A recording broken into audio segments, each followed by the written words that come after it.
you might have seen the other video where we planted some bulbs into this hanging basket, and we're now in the middle of March. It's actually freezing cold, there's snow in the air, but how's about that then? Isn't that beautiful? We still got loads of buds to come in here. There's some little baby ones around the back there, but that's going to be a real ball of colour.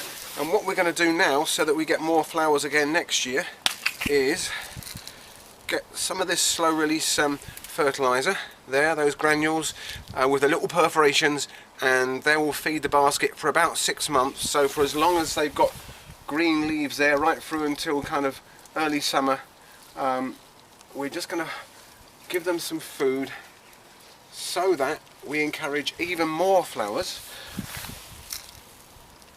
for next year.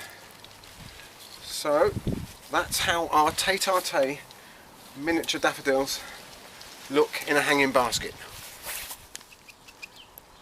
And then the next day, I told you there was snow in the air, and so here we are right at the end of March. We're going to have a good month's worth of flowers out of this rather lovely basket. Well over 100 flowers on there, 130, 140, still some buds to come. Marvellous. So we're going to keep him for a good couple of years to come. I've sprinkled some slow release fertiliser over that so that we can feed up the bulbs ready for more flowers next year. Maybe we'll get to 200 flowers next year. Who knows?